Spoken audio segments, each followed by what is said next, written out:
got my mic on, that might help. Thank you for attending this extra meeting of the Policy and Resources Committee this evening. We'll start with apologies for absence. No formal apologies today, Chair.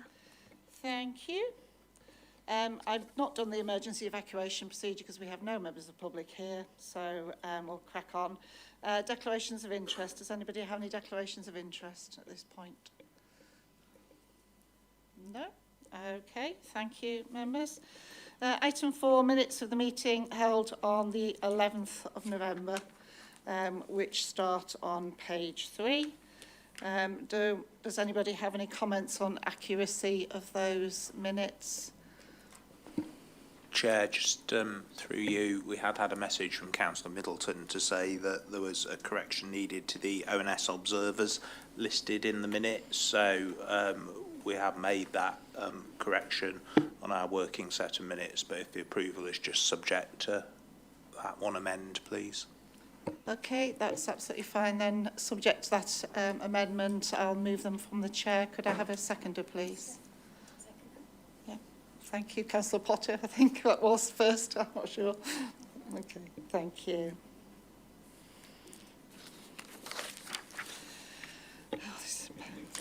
Just actually holding it. The mics are now holding on. I don't need to sit there with my finger on it. That's good. Thank you.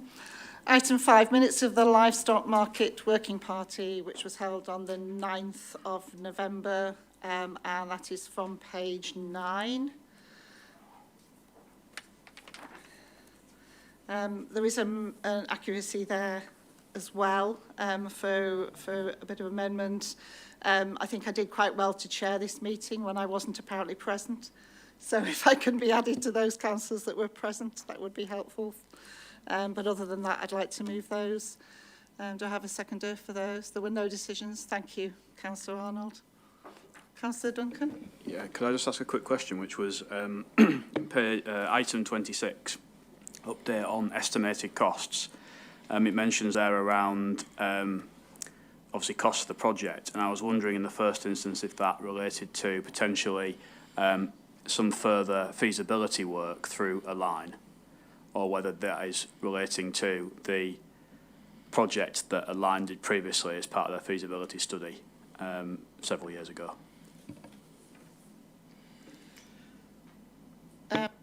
There is a possibility that there could be further costs in terms of developing the project further, but those I don't believe are actually set in stone as yet. Okay. Thanks for that. The only reason I asked is simply that you'll remember, Councillor Keel, that we did previously commission a line to do quite an expensive piece of work for us, and I think the all-round consensus was that that piece of work, which we paid tens of thousands of pounds for, did not take us any further forward in terms of the project, and it meant that we stalled for quite a few years in terms of bringing the project forward. And I just thought it was interesting if we're considering spending yet further money with the same organisation, when that report previously, I think, was unsatisfactory to members of many different political groups. Thank you for your comments. I think we are a lot further forward than we have been with this project. I think other members of the working party would agree that we are further forward. There's still some way to go, but I think we've got to a point where we do want to develop the project further. So, but obviously you will be updated in due course on the budget, on the costs. Yeah, thanks for that. Can I just ask as well, is in terms of us commissioning that feasibility work, the last decision that Council made was obviously we'd look further into this. That wasn't specified as to how we might do that. It certainly didn't specify spending any money on feasibility works, particularly costly feasibility works. And I was wondering if the plan is to proceed with that, there will be a decision by committee or council, a conscious decision by members, or whether that's just going to proceed without that decision being taken. I think I'd write in saying that it's not really feasibility at this stage. I think we're talking actually about developing the plans further that we've already got. We've got outline plans, and we're talking about developing those plans further. With regard to it being a decision, it will be part of the budget making process, I believe. Anton, am I correct in that? Yes. Yeah. Thank you. Councillor Potter. Yeah. Thanks, Chair. Yeah, and just looking at the site progress on negotiations, and since the last meeting, further negotiations have taken place with the FTC. I was just wondering if there was any update on the site freehold being transferred from FTC and the conditions around that. And did we have a formal agreement for that? Because I'm really concerned about the fact that they had 3 development sites that were given permission for enabling development, and there must have been an uplift of literally millions of pounds for that. And I'm wondering whether we're getting value for money in return out of FTC. The report that came to the working party was that we had made progress in those negotiations. They're still ongoing, and the discussion around what sort of agreement we need to go into with the trust is ongoing. But I think other members of the working party would agree that we had made progress with that negotiation with them. They were looking at not fettering that agreement in the way that they'd chosen to in the past. So I felt we'd made progress at that meeting. Thank you. Any further questions, comments? Okay, thank you. So, there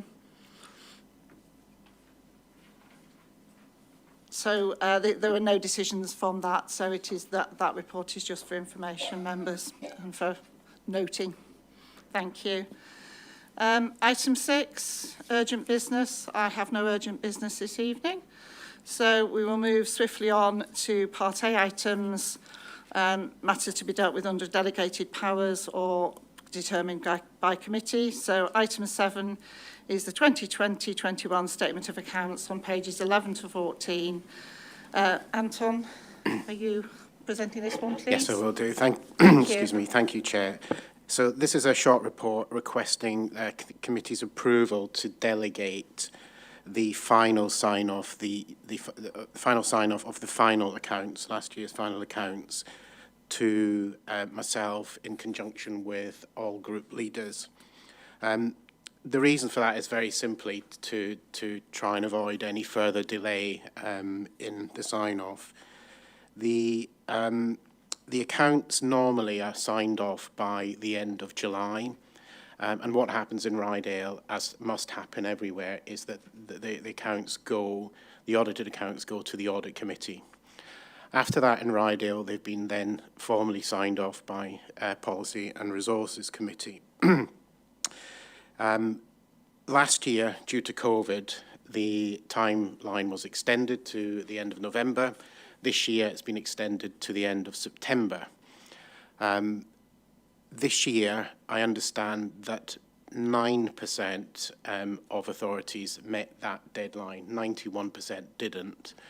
And when I say authorities met that deadline, that is probably mostly like us. We had the accounts done and were ready in time, but external audit, due to capacity issues, have not been able to do the audit. And external auditors have been quite upfront about that and coming to audit committee and explaining that it's down to them.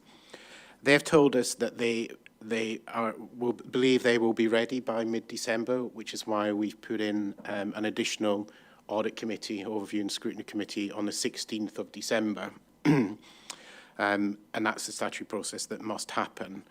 And therefore, this is simply saying and asking permission to, once that's gone through audit committee, that it then comes through that delegation process, a final sign-off, rather than waiting until the beginning of February for that sign-off, or arranging a separate meeting to do that. That's the proposal anyway. It's a proposal to try and speed things up for no other reason than that. Happy to take any questions and seek your views. Thank you. Thank you, Anton. I mean, obviously, this is a practical solution to a problem that is through no fault of the council or our officers. So does anybody have any questions for Anton? Councillor Duncan? Yeah, just one question, Anton, which was, I think this has been normal practice previously to delegate to yourself in consultation with the chair of P&R. I think this has happened in previous years, if I remember rightly. I was just wondering why this year it states and all group leaders, when that hasn't typically been the way that this has been done in the past. It was a consideration at the time, but in discussion with the chair, we felt that it might best be served by involving a wider group of people as possible. I don't know if you want to add anything. Oh, that's fine. That was the reasoning, really. Obviously, members are interested in this outcome, and it seems reasonable to me to consult all group leaders.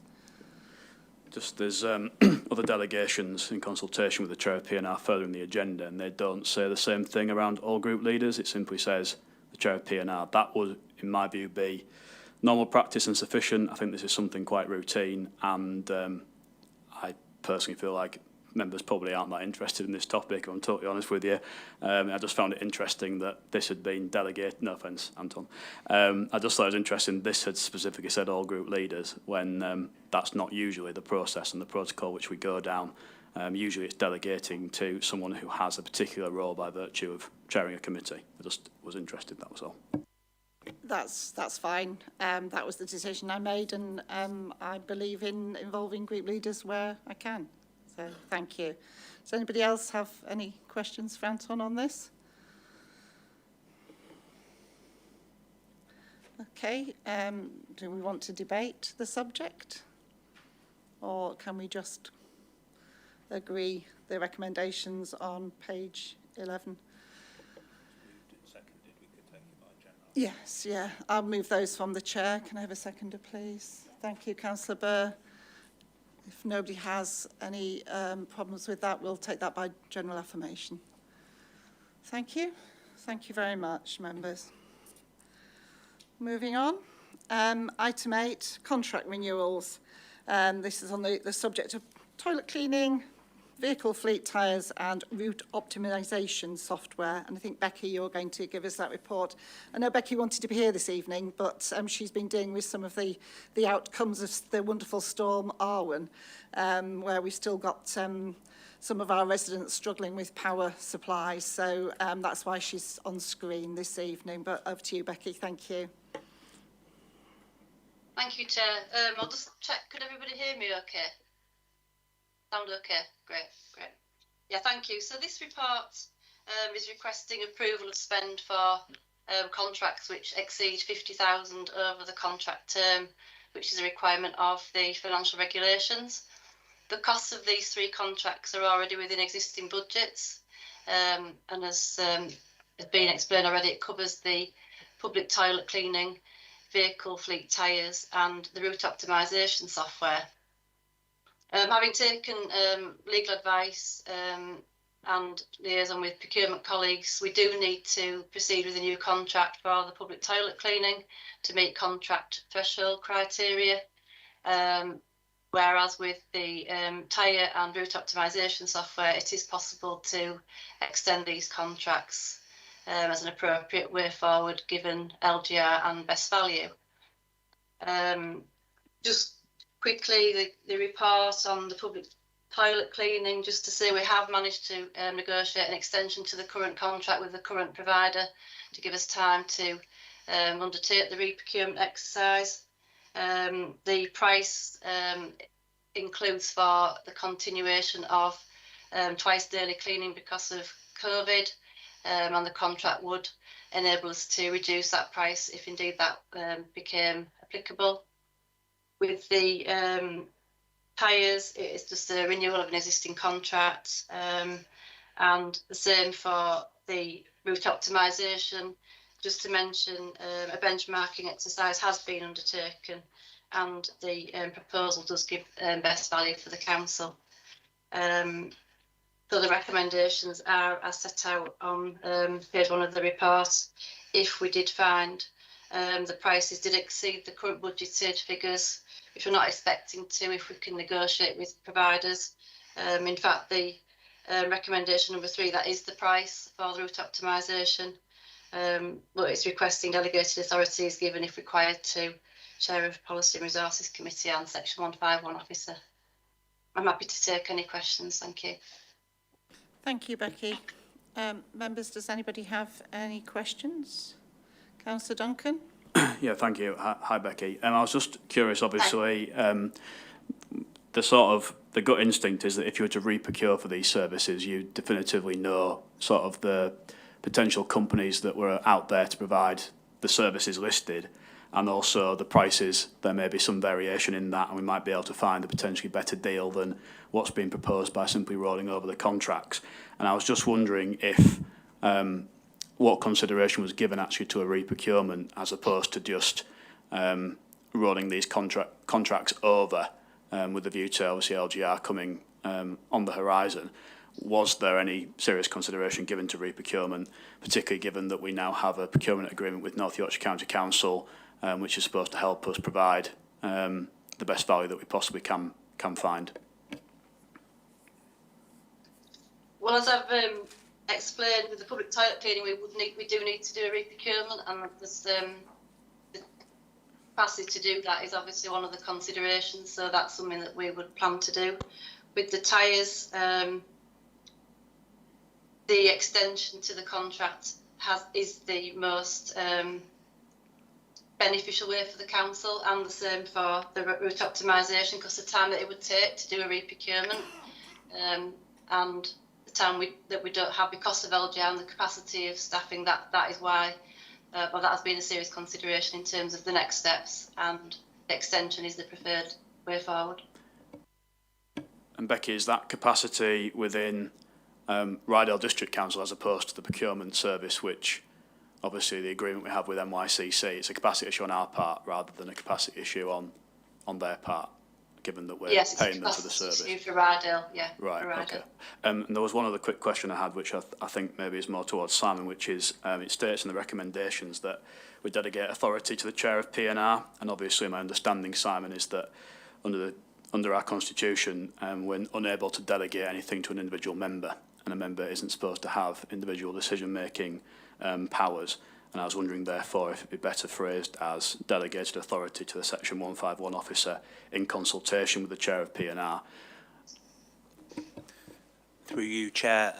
Yes, under our constitution, individual members can't have delegated decision-making power. So the suggested rewording that Councillor Duncan has just mentioned, where the authority is delegated to Anton in consultation with yourself, we should amend the recommendation to pick up that point. Thank you, Chair. That's fine. I'm happy for that to happen, and yes, that does make sense. So thank you. Do we have any further questions for Becky?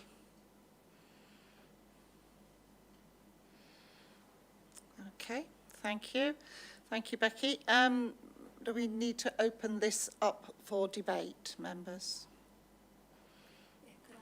Councillor Burr? Yeah, I just wanted to say that quite a lot of people have been writing in and complaining about the cleanliness of our toilets, and I think that a lot of work has actually been done to try and keep the cleanliness up as much as possible.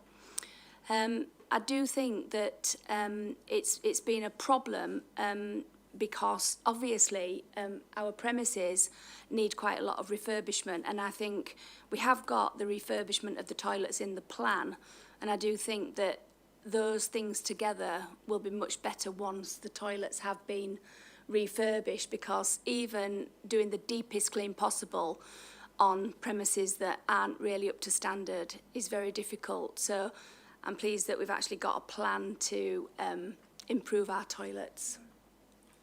Thank you, Councillor Burr. Yeah, just in response to that, I've been speaking to Rob Harper about that subject, and that work is now underway for work on all sorts of things, but including regrouting and replacing some of the hand washing facilities, which I always thought were well past their sell-by date in some of the facilities.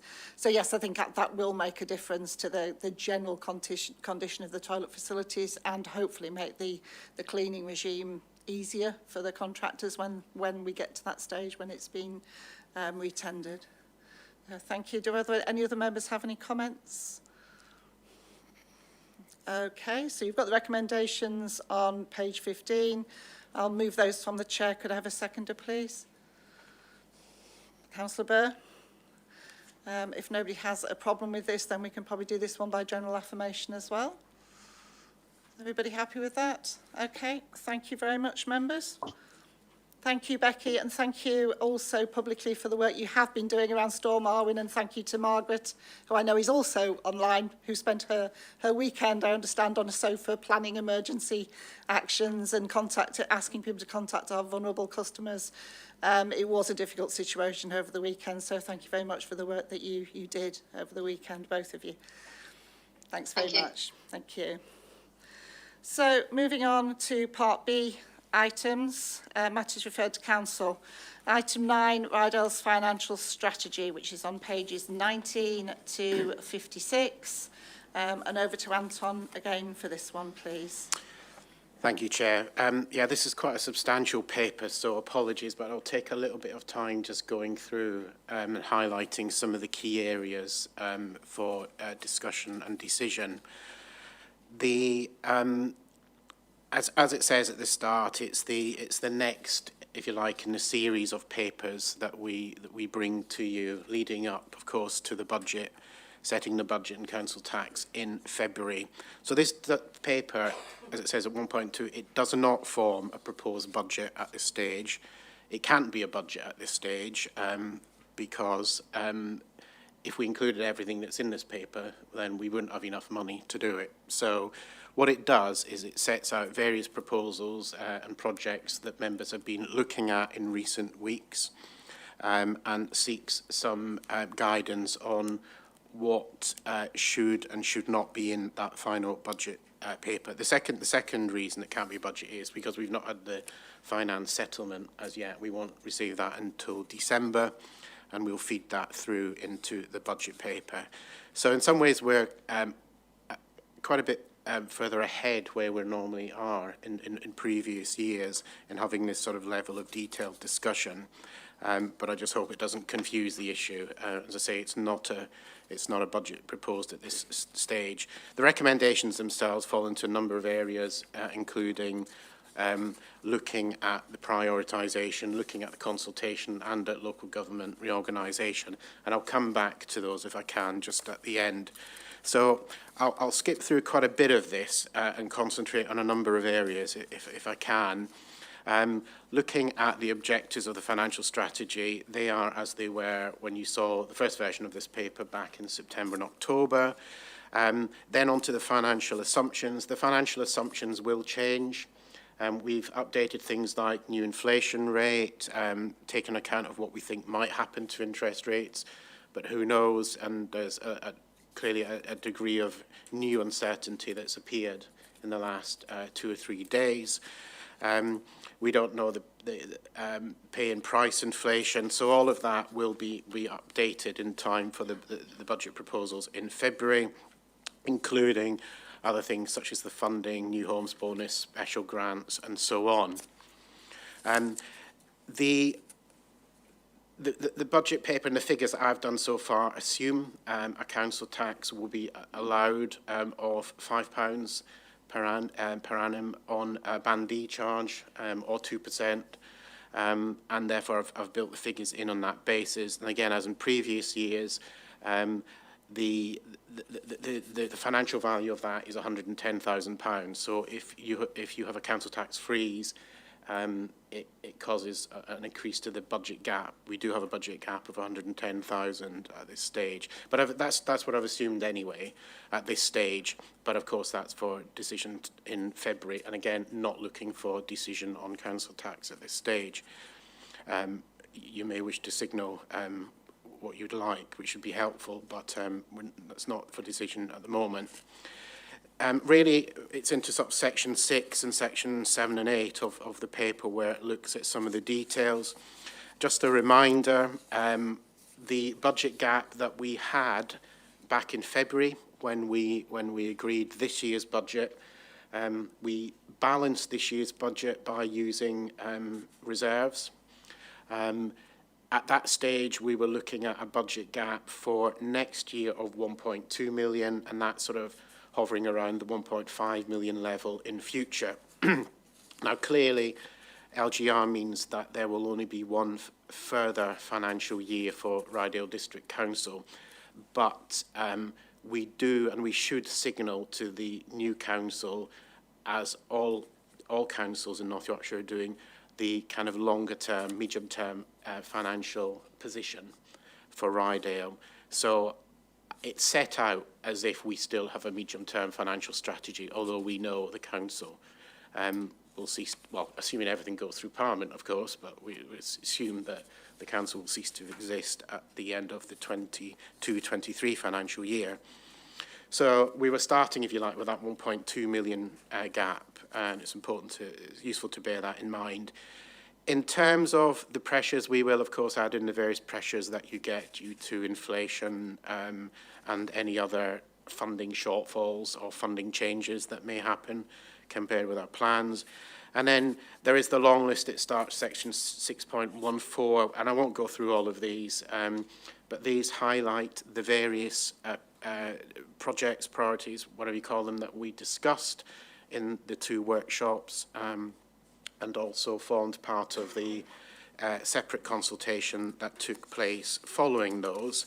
That highlights, again, that if all of these were to be included, then essentially what it would do to the budget with various other costs would put the gap from 1.2 million to 4 million. Now, that's not going to happen because we cannot set a budget of that nature. So please do not take this as a budget proposal. It's giving an indication of the impact of that. So there are those various council plan priorities. There are some other ones that I've included in there, 6.39 and following, including additional support for economic development, for example, to support some of the projects above in the paper, and local government reorganisation. And again, at the last session we had, I did signal that we would need to put in an amount to meet the expected costs of local government reorganisation.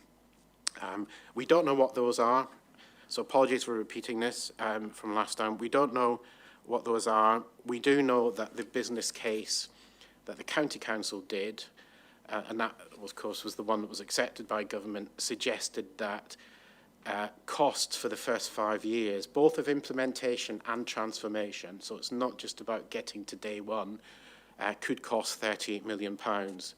I don't think they'll cost £38 million, but I don't know if they'll be more or less. It's an indication based on certain assumptions. The County Council has set aside £34 million, which leaves £4 million on this model. And on that model, I've come up with the 500,000, which seems about a right share for Rydale. It's also not a million miles away from what some of the other districts are doing, although some of the bigger districts are doing 1 million, 1.5 million. So having set that aside in the budget, that may be cash, it may be cash cost, it may be in kind. You will be aware, I'm sure, that officers at Rydale, officers at all the councils are now working on LGR, and that's important that happens to ensure that each district has input into what will become the new council. So that may be 500,000 cash, it may not be. Thing I did want to point out, and I'll come back to that in the recommendation, is that we won't wait, or we can't wait until the 1st of April to start spending that money. We're already contributing to LGR, we're already expected to. And I'm seeking that that's noted, that some of that will be incurred before the start of the new budget year. But I'll come back to that. So that gives, if you like, so you can see that in section 7, the £4 million gap, or £4.3 million really, if everything were included, which it will not be. Then section 8, you have the capital programme. And again, I don't want to talk too much about that. There is one thing I want to highlight in that, which is the livestock market. The figure of 650 is taking, if you like, what I think is probably the worst case scenario from the consultants who are estimating additional costs for that project. Whether that's the case or not, and in fact talking with Philip today, he suggests that that will be lower than that. So there's already 1.5 million in the budget that you agreed. There is 500,000 Section 106 funding. but there could be additional costs that, say, the consultants have estimated at another 500, 600, but whether you agree that is something separate. So if that were to reduce, then that will bring that figure down. But at this stage, that shows all of the additional capital costs of 2.2 million, 2.26 million. I'll come to a halt in a minute, I promise. Of course, then the key question is, what does that do to the finances? Well, in short, it would be a 4 million gap. We won't get there, but that's what the figures show. And secondly, we would run out of reserves before the end of this council. So you can see in section 9 that reserves as at March of this year were 16.2 million, predicting those to drop to 11.3 million this year. And that takes into account the slowdown in the capital programme, which we'll look at in a later paper. But then a big increase would be, use of reserves would be required next year if all of this were done. So again, it's there for illustration. The council, one final thing I'll say on the figures is that the council does still need to set a minimum level of reserves for the last financial year, because something will happen, another flooding crisis or something, another variant may happen that causes increased costs, who knows, but we cannot be in the position where Rydale runs out of money during the last financial year. So we still need to set a minimum level of reserves. In the past, that's been £1 million. I would agree that still needs to be the case. And there's also a pensions reserve in there of nearly 700,000, and we should not be spending that. That should be left for the pension fund. So that gives you some indication of where we need to get to as we finalise these papers over the next few months. Section 10. You don't need these from me, but I've given you my views in terms of what areas you may wish to look at in prioritising the list of many projects. Could take account of the exercise that we've done recently, could take into account the likelihood of the project actually being completed before the end of Rydale District Council, and also other areas where we know central government are looking at these issues. One of those is the green waste issue. At the moment, there's nearly £2 million, £1.9 million of cost, capital and revenue if we were to go ahead and offer free green waste ahead of any national change in policy. So that's probably as close to a steer as I can give you. Annex 2 is the proposed consultation, and Council did delegate to this committee the ability to agree that, and if you agree that, we will go out to public consultation later this week, or with any changes that you suggest. And Annex 3 is the summary of the prioritisation exercise that happened over the last few weeks. So coming back after all that, I do apologise for the length of the introduction, but I think it was probably necessary in this occasion. In terms of the recommendations, back at section 2, asking you to note the content of the financial strategy, particularly the sum of all potential proposals, approving the consultation as it's set out in Annex 2, signalling to me the priorities that you wish to see go into the final budget. If you don't signal them, then what you'll get is my proposals, effectively. And that's something we wish to avoid. And then finally, and this is one I just want to make a slight change to, small item 3 recommendation. It says, note that the cost of LGR to Rydale District Council, note the cost of LGR to Rydale District Council and that a finance protocol has been drawn up, which encourages the sharing of budget information with all councils in North Yorkshire. And to add, and that some of these costs will be incurred in the 21-22 financial year, rather than wait to spend, not asking for additional money, but just noting that we are starting to incur costs and we want members to be aware of that and content with that. Okay, thank you. Thank you, Anton. It was a very comprehensive report, but I think with this subject, we needed it. So thank you very much. Have you got a note of those additional words? Yeah, brilliant. Thank you for the recommendation. Okay, members, over to you. Do we have questions for Anton? Oh, sorry. Yeah, you just got to kick me. I think I need to sit at the Councillor Burr. Yes, thank you. And thank you very much for bringing that to us. I mean, it's a really lengthy document and there's lots of things in there for us to take account of. But as you say, we're not setting the budget, we're just looking at everything, etc. And probably one of my first questions was it helpful that you got a set of priorities to try and work towards, and does that help give you a steer of what councillors are actually looking for? We looked at this back in September, but as with COVID, things are moving at great speed now, and we have got things to consider, and we have got to change and adapt and be adaptable. So my second question is, how much, because COVID obviously could and probably will rise again in our area, and I'm just wondering from government, how much money are we actually receiving? And also on the back of that, obviously we're dealing with LGR. How much money do we get from government? And my last question is, we've obviously been told that there are national insurance rises in April, and we've had huge increases in utilities, gas and electric. So my preference this year would be to have a council tax freeze. Is that something that this council could accommodate?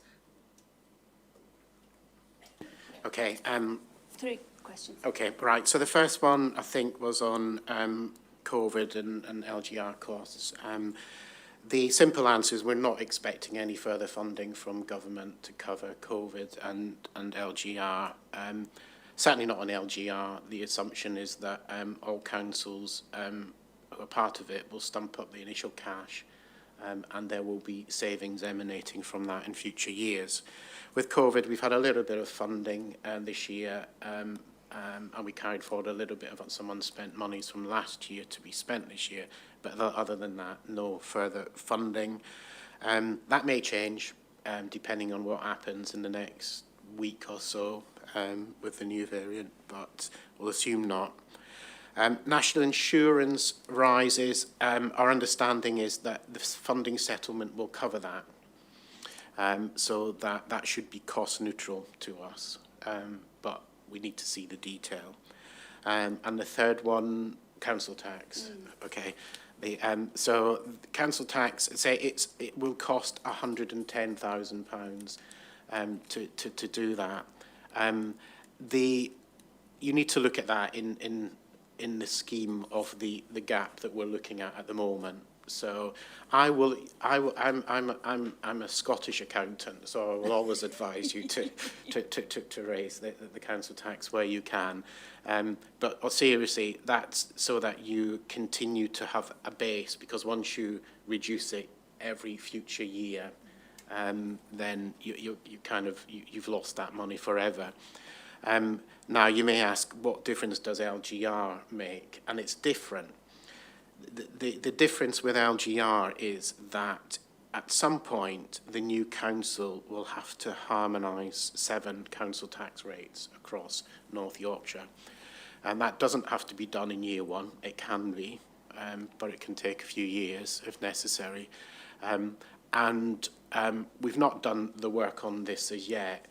Those areas that have council tax freezes, the risk for them is that at some point the people who live in that area will then need to catch up, and therefore they may see a bigger hike, and they won't be protected by any kind of localised referendum detail for that particular district, because it becomes part of the whole new council. So that's a risk. Where Rydale sits kind of pretty much in the middle.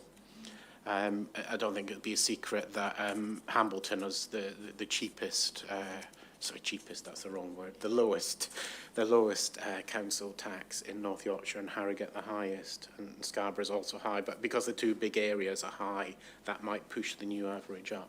So there is that risk that in future, and that's probably the bigger thing, I think, looking at what the impact on people who live in Rydale might be in a couple of years' time.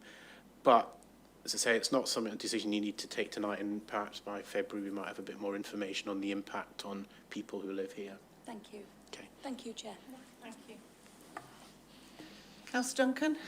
Yeah, thank you. I've got a couple of questions, Anton, so just bear with me. But I'm just looking at page 47, and I'm writing thinking, aren't I, that by the end of this year there's a deficit of, it's £4 million, or there or thereabouts. Obviously in March of 21 we had £16 million in the bank, and I think by looking at this document in front of us, by March of 2023, i.e. 2 years later, all of that has been depleted under this proposal, and we're actually negative £832,000, which means we've spent, I think, according to my calculations, about 17 million quid in 2 years, which is somewhere like in the region of 2 full years of revenue budget equivalent, something like that.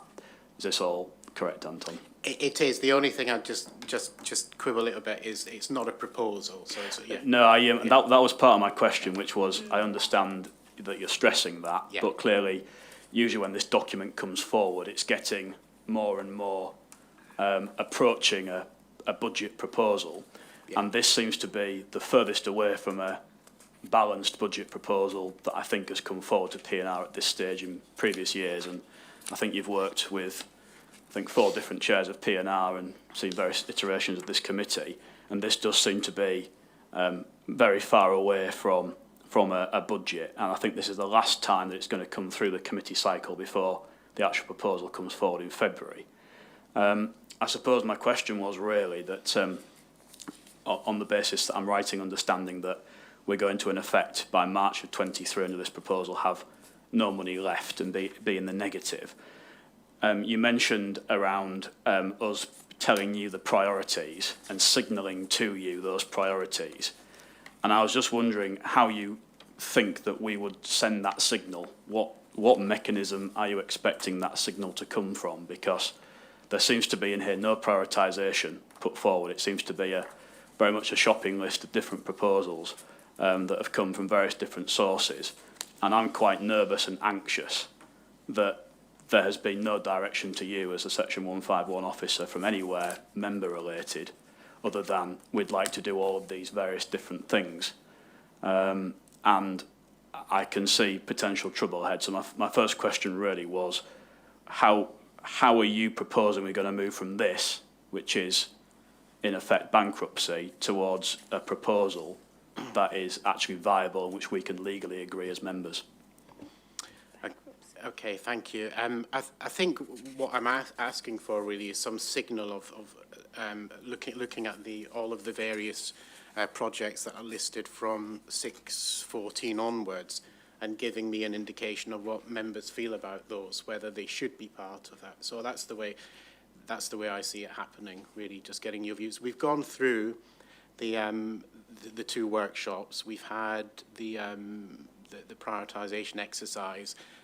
But this is the first sort of formal meeting we've had the chance to look at all of these. So that's it really. It's seeking the views of this committee to say yes or no to each one. I mean, can I respond to that as well, please, as chair? I don't think it's the first opportunity that members have had. We've had 2 workshops at which members were invited to attend. Some did, some didn't. Then we had a survey, a prioritisation exercise, whatever you want to call it. Again, some members responded, others chose not to. So it's not that everybody hasn't had the opportunity to contribute to this process. They most definitely have. And I think it's a little unfair to ask that question. It's been made very clear in this report that if we tried to deliver everything, then we would be bankrupt. But it set out all the options, all the things that the council currently does, all the things that members want us to do, and it's asked very clearly on several occasions out of this, making it quite clear that we can't deliver everything. What do you want to do, members? So I think the opportunity has been there. Yeah, I understand that, Chairman. The problem I've got is, clearly, everybody's got things they'd like this council to do. I think individuals or particular political groups and also different departments led by different officers have all said, this is the pressure we need to meet. This is our request for our department. But what this has resulted in is this long list of pressures, proposals, projects, and taken collectively, this is many millions of pounds, and clearly there has to be a role for members who are running this council, of which the Conservative group is not running the council, I think that's pretty clear, to actually prioritise those things and make sure we're delivering a sound and balanced budget. And simply saying this is everything we could possibly do is not providing any political leadership to our officers. And that's who really I do feel sorry for in this, because all we've got is a long list of proposals with no, I can't see how we can get from this evening towards a balanced budget approach. I think that's what Anton's looking for. And I'm just quite surprised that we are at this point, at this time, where I can't see how we can move forward from this, because everybody wants something. And I don't know of any council, and I don't know if anyone can tell me any different, where they set a budget based on a survey of members. I've never heard of that in any council that I've ever come across as a journalist or in terms of my local government work ever, that has done that by doing a plan. There has to be leadership taken by the groups that are running the council. And it seems to me there's just this long list of things, and I don't know how we're going to get from this to a balanced budget. And I think it's a real problem, and I'm gravely concerned about the situation we find ourselves in. Well, I have to say again, Councillor Duncan, there has been several opportunities to take part in this process. And but where as you mentioned, political leadership, the Tory group chose not to take part in a lot of that process. I think Councillor Oxley was the one person who took part in that process. That if everybody had actually taken part and been part of the process, it would have made this process, this whole thing a lot simpler. If we had, there'd probably be an even longer list of things which we want to spend. The fact is, it comes to you as the chairman of this committee to provide leadership. And at the moment, and I'm happy to be proven wrong, I can see no leadership whatsoever in terms of getting us towards a balanced budget position. Every group wants something. Every individual council has a project they want to see come to fruition. The officers have pressures. And this at the moment is a shopping list which we cannot afford. And someone has got to do something, as you heard Anton say. If he doesn't get that messaging and that leadership and the signals he's looking for, he, as an unelected officer who doesn't want to be in the position of making decisions, is going to have to do that, because this budget at the moment cannot go forward as it currently stands. Something's got to change, and the Conservative group do not run this council. That's clear. No, I appreciate that, Councillor Duncan. There's groups on this council who run it, and you need to run it, and we will hold those groups to account. We did try to consult with the Conservative group through this process. Yeah. On Thursday last evening, the group leaders had a meeting with Anton, and we talked through what the leading group's priorities are. So Anton has already had a steer, but it doesn't seem fair to me or reasonable for just me as an individual, as chair of PNR, to come up with the priorities of this council. You talked a lot when you were chair of this council, Councillor Duncan, about collaboration and working together. Here was your opportunity to collaborate and work together with our other parties on this council, and your group have chosen not to take part in it. You may want to collaborate with groups, Di. I don't wish to collaborate. The Conservative group has its priorities. We know what our priorities are. We'll make those and articulate those and put those forward, but we see our role, best serving the public at this point in time, is holding the groups that are running this council to account. We're asking questions, we're trying to scrutinise and play that role, and at the moment we have here a shopping list which we can't afford, and I'm saying, how do we get from this to the point where we can afford it and we have a balanced budget? It's over to you, and we'll see what you come up with. That's absolutely fine, and I think at the meeting we held last Thursday we gave Anton a very clear steer. You chose not to attend that meeting again. So I don't think you need to worry that there will be things that we think we do want to deliver and that we know we want to deliver, and that does not include the entire shopping list, as it's been called.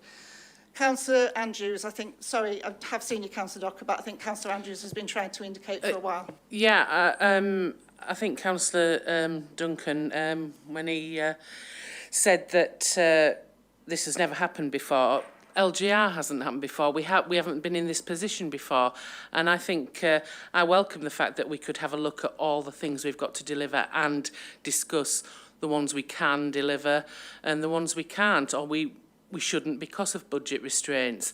I like the collaboration, and maybe if Councillor Duncan had been more collaborative previously, that, you know, that he may still be head of chair of P&R, leader of this council, and not have 12 or 13. He'd be still put his 18 councillors, so that therefore he could have had more of what he wanted in this thing. But I think I welcome this, and I think this is the evening that we do start going through and voting and ticking what we would like to see and what we can't see. I think this is a fair way of doing it. Thank you. Thank you. Councillor Docker? Yeah, you said that you've given Anton a very clear steer on what projects. I mean, obviously, I wasn't invited to your fireside chat, but could you possibly tell me what your steer is towards Anton, and which projects are more important to the coalition than to the Conservatives? Yeah, it wasn't actually a fireside chat, Councillor Docker, but yeah, I could be accused of having a fireside chat, but I think other groups could be accused of similar things in past years. But yes, we can go through them, but the idea of this evening was to actually talk about the list, talk about the prioritisation that members took part in, and actually talk about the issues, the projects you want to deliver, all of it, everybody. But we can go through the list that we gave to Anton the other evening, if that is the way you would like to do it. I'd like to see if anybody else has any comments first, please. Councillor Potter?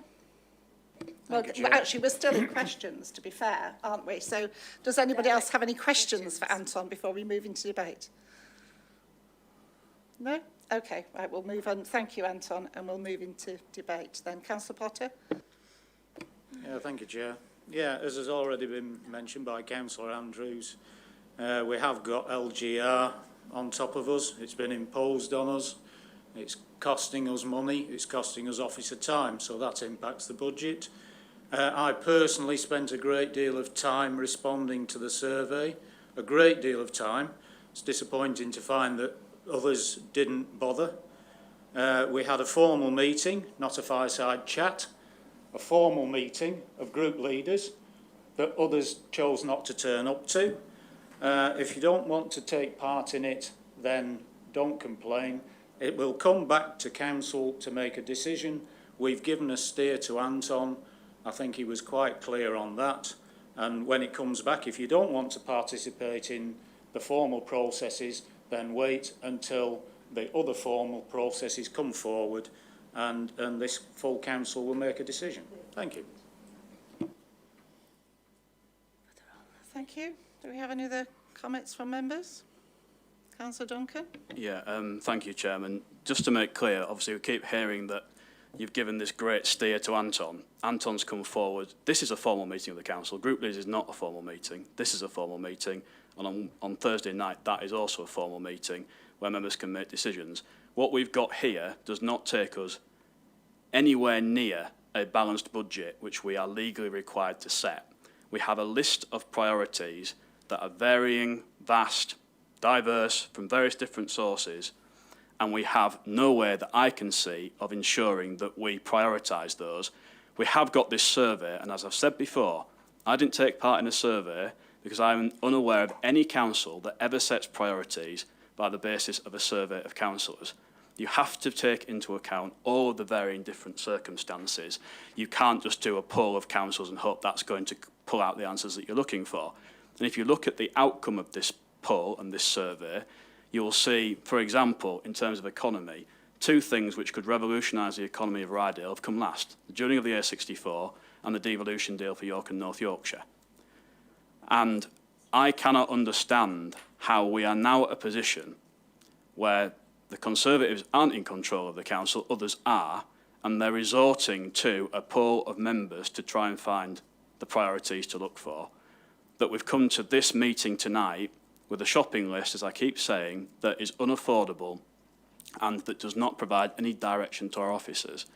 We are here as members to provide direction to them, to set the priorities for the district and the people which we serve. And we are failing to do that when we have all of these things on this list. And I don't think anyone is going to say, actually, that's not important. We can't do that. All of these things are important, clearly.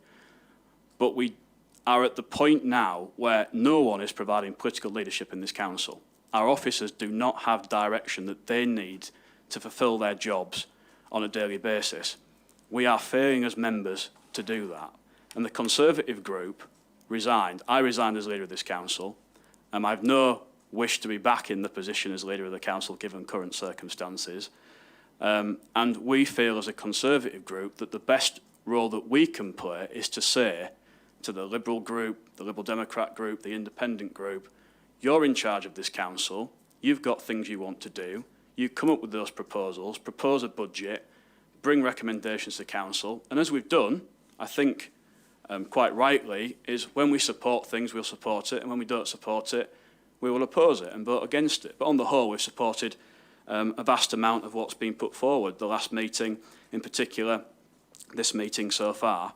But in terms of setting the budget, no one is asking the questions, no one is providing the scrutiny that is needed in terms of setting a balanced budget. We feel as a Conservative group that's what we can do. We don't want to be part of a coalition or a collaboration or whatever you're calling it at this point in time, because we're not in charge. We will contribute as best as we can in terms of what we think are the priorities, submitting motions, asking questions, but we are not part of the administration of this council, and it's a very distinct and clear role for us, which is we are the opposition, and we're here to hold the administration to account. That doesn't mean we're going to be difficult on everything, as I've said. We will support things when we support it, but we certainly are not going to join in with an exercise which we feel is doomed to fail. And looking at this point in time, this council is going to be bankrupted unless someone takes responsibility.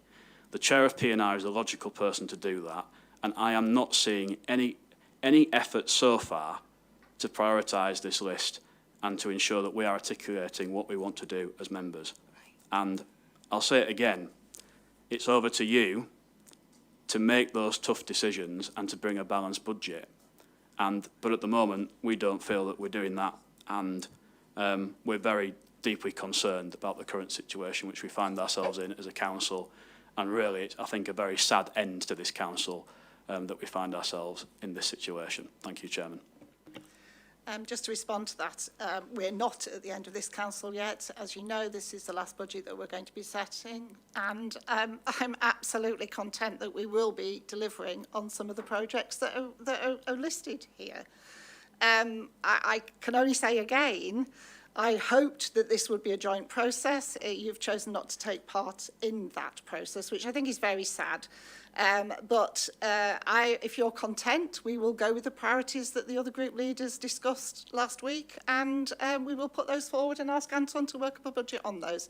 We've decided this year that we would go for a budget discussion earlier than we would normally do, simply because we are in the last 15, 16 months of this council, and that process obviously is going to involve a lot of jockeying for projects to get them finished. But as Anton has also said, not everything in this shopping list, as you keep calling it, but this list of projects, as I would call it, is going to be deliverable in the time that we have.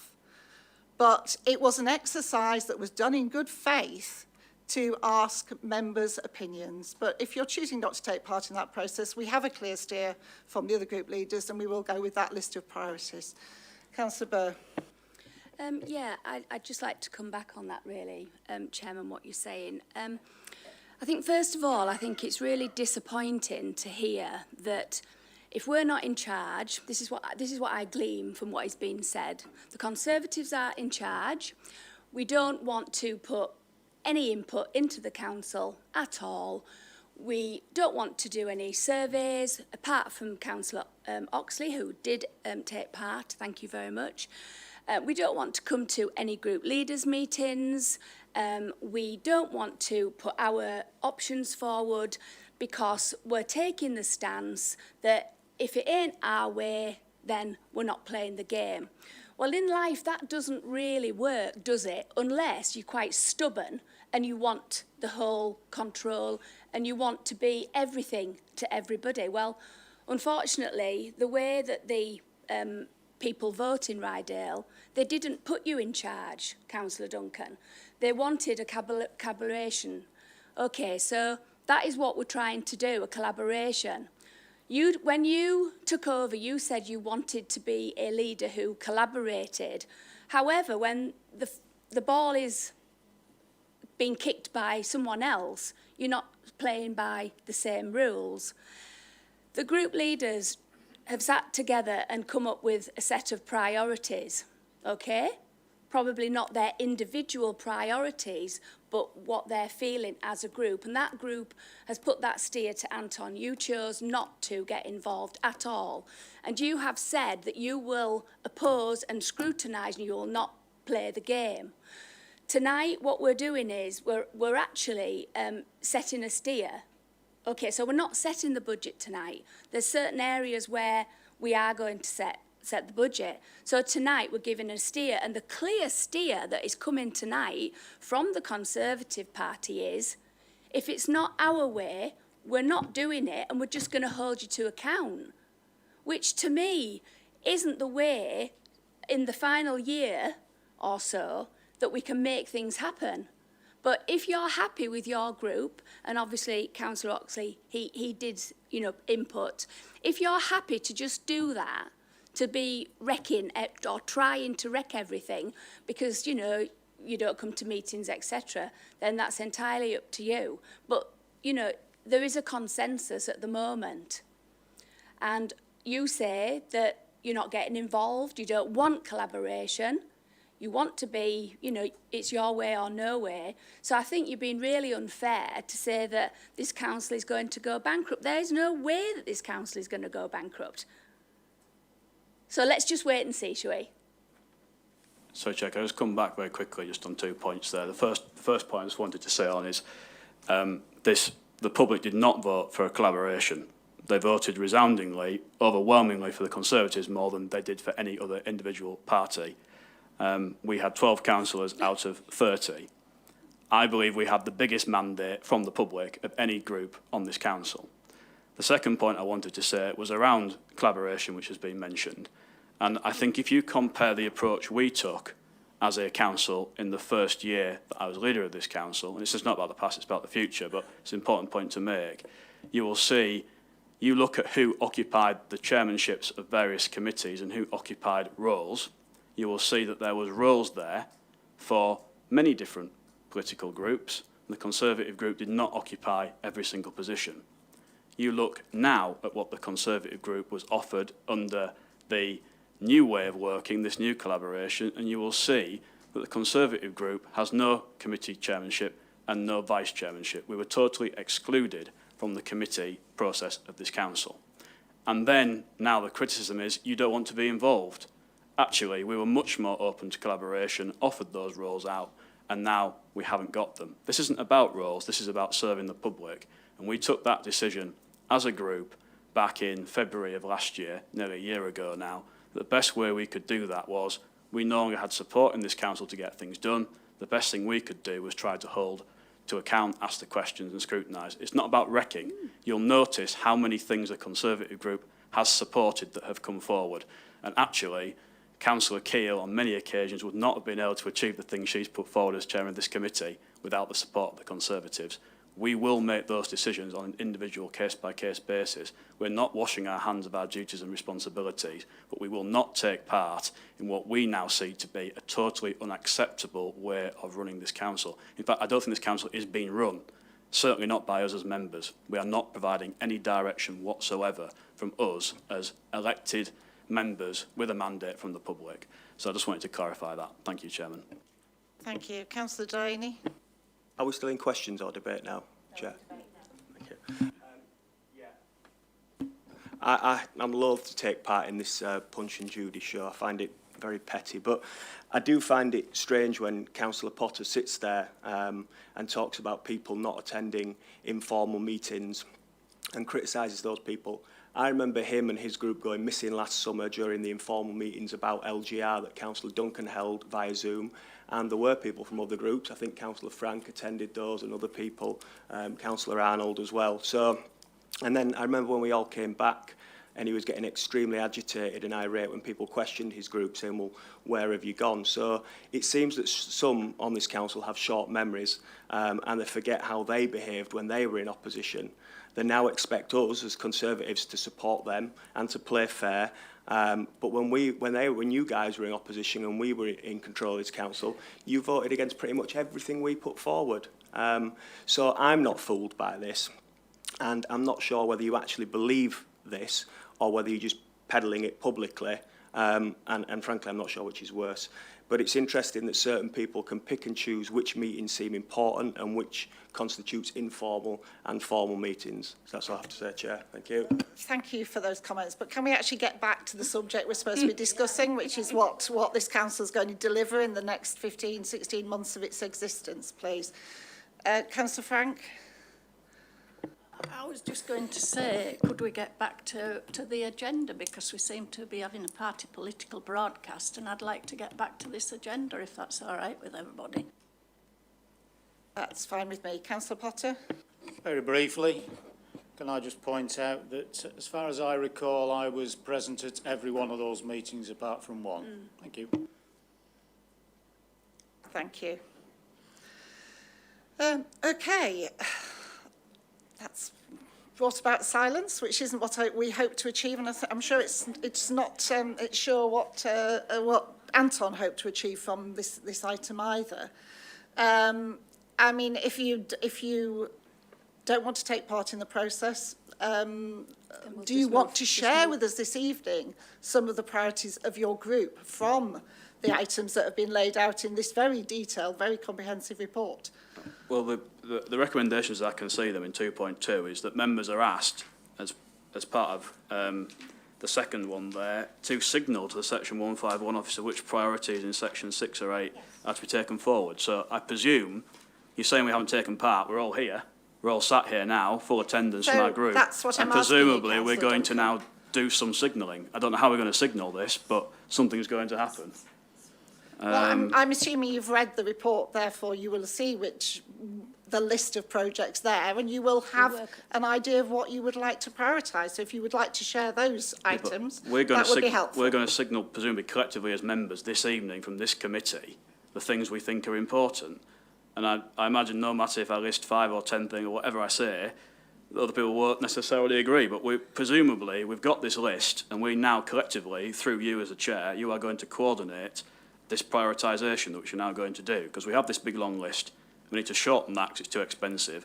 How are we now going to do that? Yes. What is the proposal? And that can't be just the Conservative group saying this is what we think is important. That's, you know. We've already shared our views with Anton. Yeah, we can share them again. If we now share things we think are important, we're going to have an even longer list. It's going to be even more expensive. Then we'll just move forward.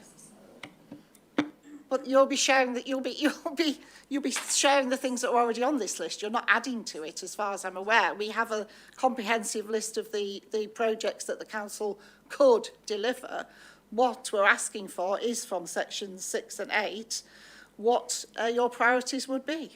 If we prioritise those things, that's not just for us to do that, it's for everyone to do that. And now you're turning it onto us, it's just our responsibility. No, I'm not at all, Councillor Duncan. As I've said, the other group leaders, the other groups have already given Anton a steer. And so if we get your views as well, then we can discuss it. I can discuss it. There isn't a steer here. There is a long list of things. There is not a steer. It's too expensive and things have got to come off this list. We need to make those decisions, and I don't know how we're going to do it. I don't know who was first, Councillor Docker. Some of these items on these lists, I'd actually like more explanations to them. For example, Rydell Folk Museum, outstanding at 36,000. So that isn't whether it's a priority or not. That is whether we are now deciding to wipe out a debt from somebody that that borrowed money, that's a bit more than put it. You know, some of these items actually need more depth. It isn't for us to sit here tonight, or do we get a whiteboard and write, that's how much we've got in the pot, that's what's in the pot at the moment, and that's what's got to come out. We take 2 of those out, but we can put that back in. This seems to me like we're literally doing a proposal on the back of a very large cigarette packet. It's putting stuff in and put stuff out. I think you would find if you'd come to the workshops that a lot more detail was given by the officers that lead the various projects.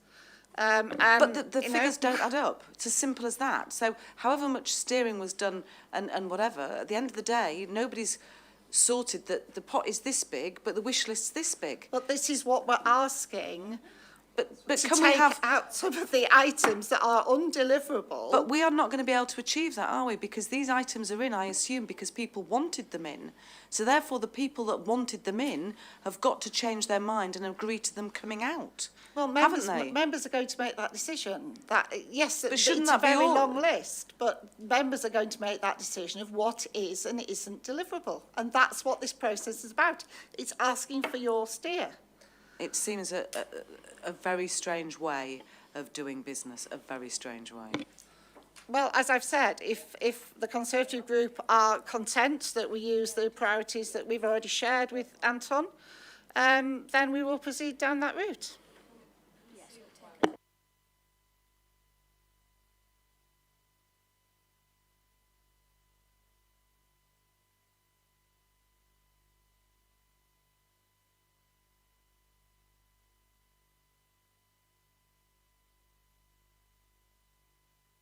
The outcome of that meeting last week. So the prioritisation that has allegedly taken place, that's going to inform now what's happening with this budget. Is that what you're saying? That's what you're asking me for. Right. Okay. I'm still not 100% clear, but I think the best thing, Chair, is you prioritise based on the discussions you've had, and we will take a view as to whether we support that or not, because I can't see how you're going to get from this to where we want to be.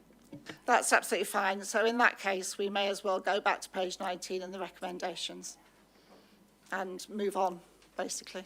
I think it's very sad that some members have decided not to take part of the process, but we are where we are, and so I think we're trying to take part with the process, but this is recommending that members signal, so presumably we're going to signal somehow what the priorities are.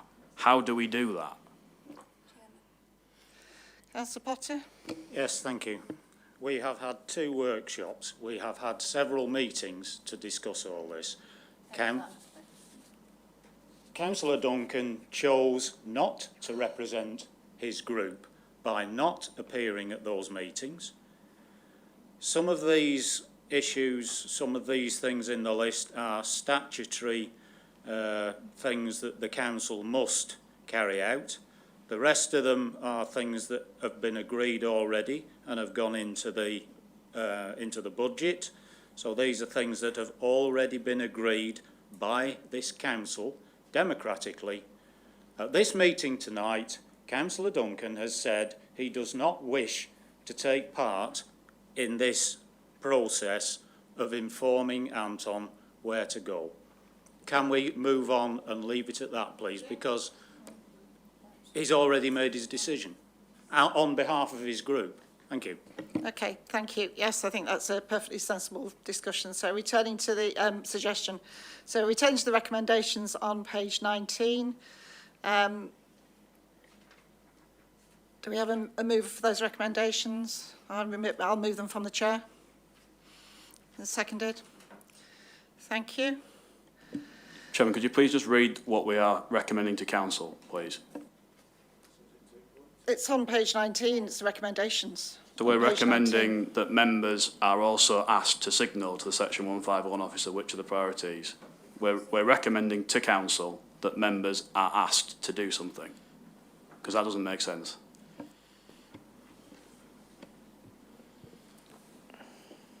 Sorry, I've lost my place in the agenda. Apologies.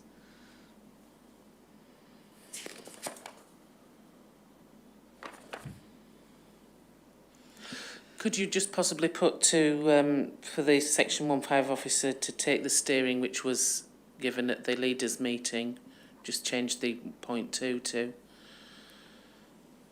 whatever was discussed at the leaders' meeting with Anton and agreed by the leader of the Conservative group that this is the way to go. So 2.1, I think, is fine. 2.2.1 obviously is, so it's the next section that you're questioning, isn't it? 2.2, little 2. Because that's the ask for this evening, isn't it? Not for full council. And then we're asked to note the cost of LGR. So, just signal to 155. Can you help me with the wording of this, Simon, please?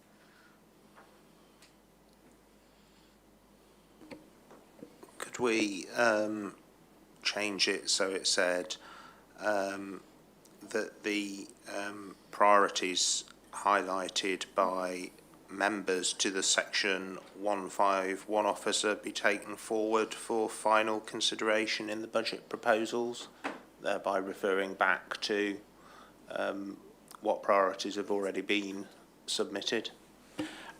I guess it's that point that Chair's made about 2.1 is the recommendation to council, 2.2 is for this meeting. Yeah.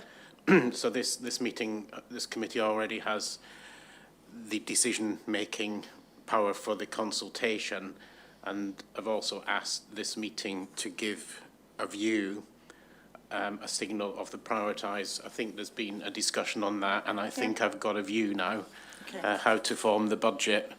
And then the third point was the amended one around the LGR costs. Yeah. Does that make sense, Simon? Yeah, I think so. That makes sense, yes. So we're taking out effectively 2.2 apart from little 3. Is that what you're saying, Anton? Well, I think this meeting is. Oh, yeah, that's this is for this covered off by meeting. this meeting, yes. Yeah. But the So basically the recommendation to council is 2.1. It's 2.1. Yeah. Okay. So so that's 2.1 on page 19. Members, are people content with that as a recommendation?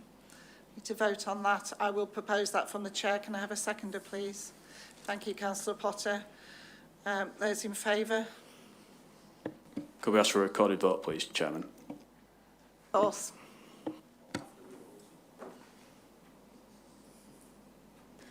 Councillor Joy Andrews. For. Councillor Arnold. Councillor Burr. Councillor Delaney. Against. Councillor Docra. Against. Councillor Duncan. Against. Councillor Frank. For. Councillor Graham. Against. Councillor Keele. For. Councillor Potter. For. That's 7 for and 4 against and no abstentions, Chair. Thank you. No, you're right. I'm sorry. That's 6 for and 4 against. Thank you. Thank you.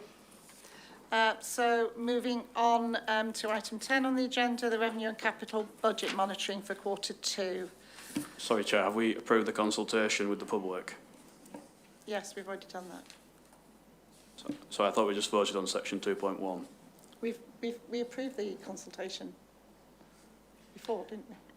No, I'm asking this meeting to specifically approve that. And I think you've done the small 2 and asking you to approve the consultation and to note number 3. Dates. Number 3. Yeah, okay. Right, so, okay, my apologies. So we need to vote on 2.21 and just to note 2.2 little 3. So can we vote on 2.21, which is to approve the consultation with the public as in Annex 2, with the consultation running from the 2nd of December till the 10th of January. I think this one should be simpler, hopefully. Can we do that by a show of hands? I will move that from the chair. Can I have a seconder, please? Thank you, Councillor Potter. All those in favour? I think that's unanimous. Thank you. Sorry, Chair, I'm really sorry for adding to the confusion, No, it's okay. but could you also note 2.3 as well? Because specifically, I'd like members to note and be content with the fact that we will be spending, we are currently spending LGR. Sorry, Chairman, I just thought we'd voted on section 2.1 and section 2.3. If we were voting on section 2.2, then I wouldn't have supported that, because I don't think we've signalled anything formally. Are you confused as well, Councillor Andrew? Is that what we did?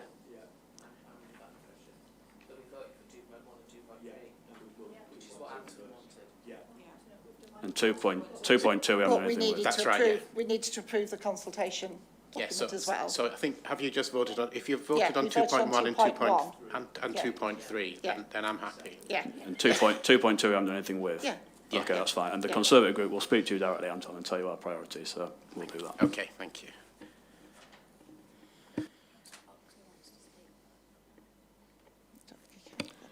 No, I haven't got a role in this, Councillor. There's been 2 votes, and I'm sat here supposed to be scrutinising this, and I'm not quite sure. Can I be absolutely clear what we've just done before I start jumping up and down? And we've taken a vote on 2.1. We've taken a vote on 2.2 subset 1. And we've taken a vote on 2.2 subset 3. Right. Thank you. For the confusion over that.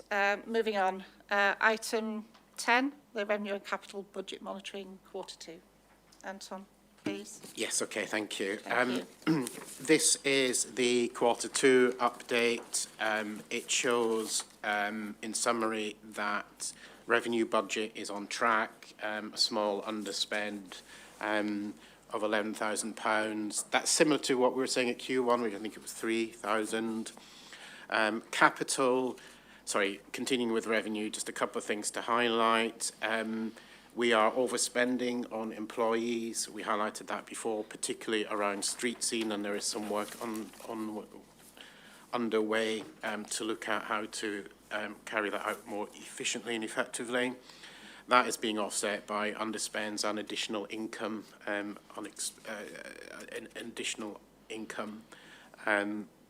this year.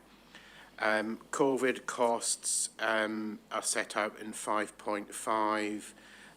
We are not seeking any increase to that £787,000 that was set aside by the Council in February. And then on the capital programme, the main story there is what's called slippage.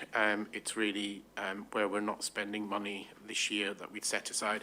Now, some of that, I would argue, is not surprising. So, for example, the 1.5 million we've spoken about already today for the livestock market, that was put into the budget in February, and we've not yet gone through the process to begin spending the bulk of that. So that will slip into future years. That's just one example. All of these figures have been taken into account in the financial strategy and will continue to be so. Thank you. Thank you, Anton. Questions for Anton? Councillor Duncan? Yeah, thank you, Anton. I know there's a budget set aside there of £787,000. Can I just check with you? I know the budget that we approved last year was split sort of into 2 halves with a 6-month sort of juncture. How much was the budget which was agreed for the 6 months, not the 6 months which was supposed to come back for further agreement from members? So the budget of the 787, most of that, I think from memory, was for a number of projects or posts that would last for 6 months. So, for example, you see the customer services staff of £90,000. Now, that is not continuing to be spent on COVID. Similarly, another one, COVID implementation coordination arrangements. Those were members of staff we brought in to support COVID. Actually, some of those staff left a bit earlier than the 6 months, and therefore there's a small underspend there. So all of this is, where it was 6 months, that's in the budget. There were some costs that are not really 6 months, for example, procurement savings not achieved. That was just what we thought we wouldn't achieve over the year. So that's not a 6 months cost. Of the 787 that was set aside in the budget, that was for the first 6 months of the year. Was that for the full 12 months of the year? It was mostly for the 6 mostly for the 6 months, but there were some budgets that were full year budgets. Okay. But the time-sensitive 6-month projects, they haven't rolled over beyond 6 months? That's correct, yeah. Have any other questions for Anton from any of the members? Councillor Burr? Well, it's not a question really, it's just to say that it's good to hear that there's a slight underspend and we are on track. So thank you for that. Just one other quick question, sorry, Chairman, was it mentions in here about livestock market development and consultants' fees of £100,000 anticipated in 21-22. Can I just ask Anton if that's money that's already been spent, or if that will be subject to a member decision based on potential recommendations from the working party? I don't know the detail. That's, as far as I understand, that's not money that's been entirely spent at this stage, but I'll need to come back and you the detail. Unless Philip can jump in, if he's on.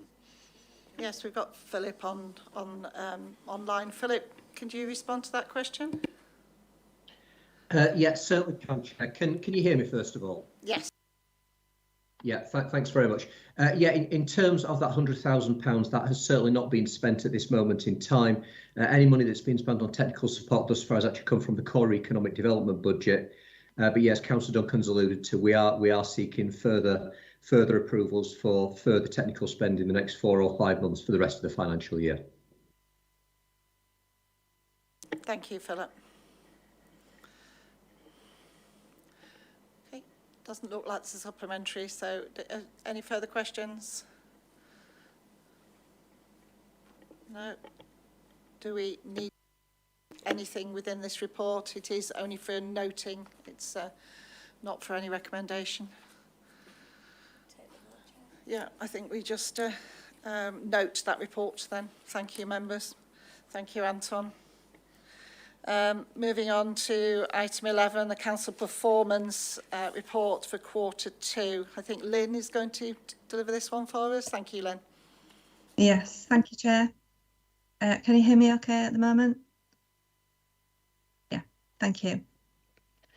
Okay, so the purpose of this report is to provide details of the Council's performance against the strategic objectives of the Council Plan throughout Q2 of the current financial year. The COVID-19 pandemic has continued to have a significant impact on workloads across the Council during the second quarter and of course continues to do so on an ongoing basis. In addition, the impact of local government reorganisation on performance during Q2 has definitely moved up a gear, with an increased level of associated work requiring additional staff resource. However, despite all the ongoing challenges, overall, the Q2 report tells a very similar story to Q1 and demonstrates the strong performance and resilience of this council. In fact, 77% of key performance indicators are showing a green status, which means the same level of performance reported in Q1 has been maintained. Progress against the council plan has been made across all of the corporate priorities, our communities, economy, environment and organisation. The 2 amber and 1 red indicator are in the same areas as Q1. However, the good news here is that these issues have now largely been resolved. And I think this is evidenced by the direction of travel in terms of the performance trend in these areas, which now shows a very much improving one. And this is expected to continue throughout Q3 and 4 of this financial year. A report in relation to the repeat amber and red KPIs has already been prepared for discussion at overview and scrutiny in January. And one further thing, in addition to the actions, achievements and progress highlighted in this report, there's also a great deal of work in progress taking place across all areas of the Council's priorities. In particular, it's worth remembering that the larger, longer term projects will inevitably take longer to progress, and as such, updates on these will be less frequent than some of the shorter term projects. Thank you, Chair. I'm happy to take any questions or comments. Thank you, Lynn. Yes, can I just say, I think the fact that we have maintained that same sort of level of performance in, again, continued difficult circumstances is to the staff's credit. It's a major achievement considering what's been going on around us in terms of COVID, but also in terms of LGR. So I think we need to congratulate our staff on the work that they've done in this area. In, well, all their areas, all the different departments. So thank you. Councillor Andrews. Thank you. Yes, I agree with Councillor Keel on that one. It's just page 76 of the agenda. Obviously, your eye goes to the red target, and the percentage of standard searches carried out in 10 working days. Having had recent experience with this, it seems to take a lot longer than the 10 working days, and some feedback I've had is that it's taking 2 to 3 weeks or even 3 to 4 weeks. Is this because of the local plan and staff shortage in that department, or is this something that's just sorted itself out very, very recently? As far as I'm aware, this is due to a significant increase in the number of searches and staff resources, which I understand have now been resolved, and I think that is reflected in the upward trend there. As you can see, the error is now upwards, and actually looking at the Q2 figure, there is a significant improvement there against Q1. So that's as far as I'm aware. Thank you. Councillor Burr. Yes, thanks very much, Lynn, for this report.